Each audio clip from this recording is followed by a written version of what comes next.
Doon po sa 2 Timothy chapter 3 verse 16 ay nagsulat si Paul na all scriptures are inspired of God. At ang ating tanong ay alin bang mga scriptures ang kanyang tinatawag na inspired of God? Kung ito ba ay ang New Testament, the Gospels, ito ba yung mga sinulat niya, ang tinutukoy niyang inspired of God, o may iba pang aklat? Ito ba yung Pseudegrapha at Apocrypha? O ito yung tinatawag po ng marami na Old Testament?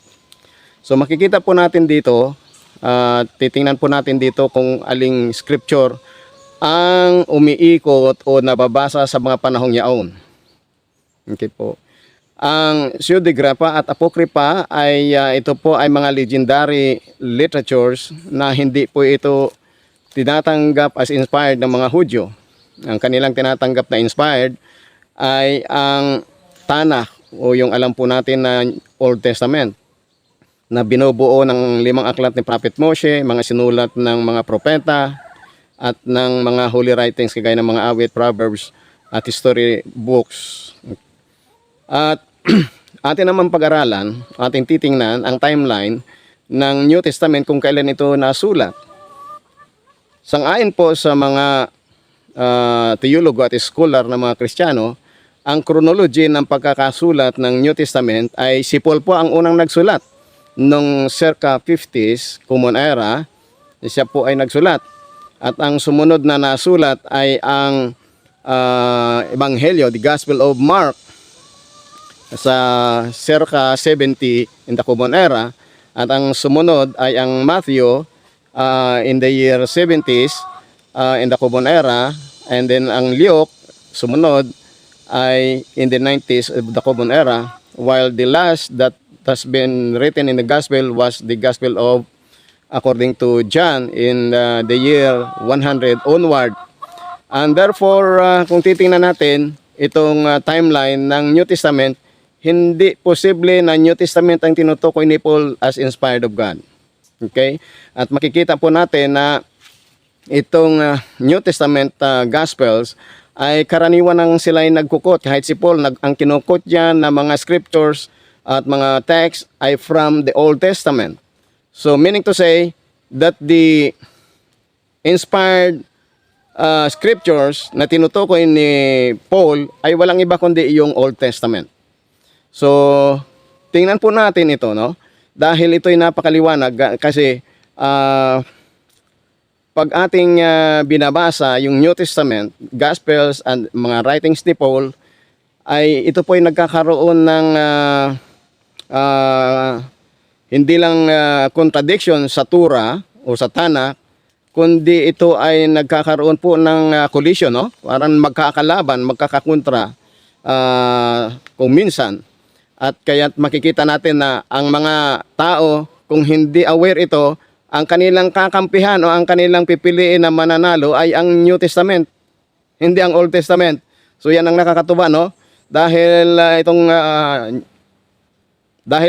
New Testament ay nagko-quote lamang sa Old Testament at sasabihin mong mali yung kino-quote kisa sa nagko-quote. So tignan mo natin na dito sa New Testament, bibigyan po natin kayo ng isang example na ito po ay nagko-quote sa Old Testament at ito po ay hindi sumasang-ayon sa Old Testament. Si Paul mismo, bibigyan natin ng halimbawa yung kanyang mga sinulat. Una, doon sa Galatians chapter 3 verse 10 ay kanyang sinasabi na yung mga gumagawa o nagpapasakop sa paggawa ng kautusan ay mga sinumpa. Yan ang sinasabi niya. Pero yung ikalawang saknon sa Galatians chapter 3 verse 10, yung sa ikalawang saknong ng kanyang sinasabi, ito pa ay kino-quote niya doon sa Old Testament, sa Torah ni Prophet Moshe, sa 5 aklat, Deuteronomy chapter 27 verse 26. Ano po ang sinasabi doon? Sinasabi doon na cursed is the man that confirms not the words of the law to do them. And all the people will say, Amen. So ibig sabihin, doon sa Deuteronomy, si Prophet Moshe ay sinasabi niya na ang sinusumpa ay yung mga hindi magpapasakop sa kautusan para gawin ang mga kautusan. Si Pablo doon sa Galatians chapter 3 verse 10 ay sinasabi niya na sinumpa yung nagpapasakop sa kautusan. Kaya sinasabi niya na ang sinumpa ay yung mga sumusunod sa kautusan. Kaya ito si Pablo ay bagamat mayroong sinabi siyang inspired of God, sa kanyang sulat sa Galatians ay sinasabi niya na sinumpa yung mga nagpapasakop na gumagawa doon sa kautusan ni Prophet Moshe.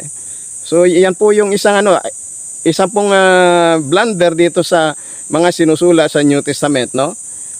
Kung minsan ay nagpapabor sa Old Testament.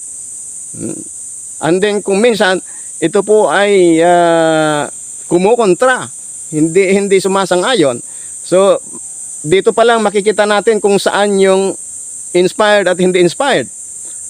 Ang Old Testament ay consistent dahil ito po ay ang mga propeta pag sila po ay nagsulat ay sinasabi na at ito ang sinabi ng Diyos, the all-powerful God, Hashem, Yod-Heh-Vav-Heh. Sa New Testament, walang sabing ganyan na ito ang sabi ng Diyos. In fact, yung 4 Gospels ay anonymous. Okay? Hindi alam kung sino ang nagsulat. Walang explicit introduction kung sino ang nagsulat. Maliban na lang doon sa aklat ng Luke, dahil doon kay si Luke ay sinasabi niya na siya ay nagsulat, hindi siya direct witness. No? Hindi siya direct witness. Siya ay nagsulat dahil mayroon siyang narinig. No, mayroon siyang narinig. So ibig sabihin, hearsay din yung kanyang mga sinulat. So hindi mapapanaligan. Kaya minsan nagkakaroon ng collision ang mga tao, nagkakaroon ng yung mga nagbabasa ng Bible, nagkakaroon ng intense discussion, disagreement of not knowing which is inspired and which is not inspired. And usually, ang mga tao ay pumapanig dito sa New Testament dahil hindi sila nagbabasa ng Old Testament. Dahil yan ang karaniwan ng sabi nila na yung Old Covenant wala na.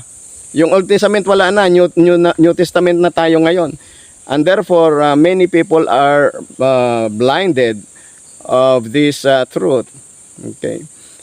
Yan po yung ating maibahagi ngayon. Sana po ay ito po ay makapigbigay sa atin ng initial insight at atin pong mapaghambing yung dalawang aklat na ito, New Testament and Old Testament. That is why this is the reason why the Jews do not really accept New Testament as inspired. They do not believe on the New Testament. Shalom, shalom po mga kapatid.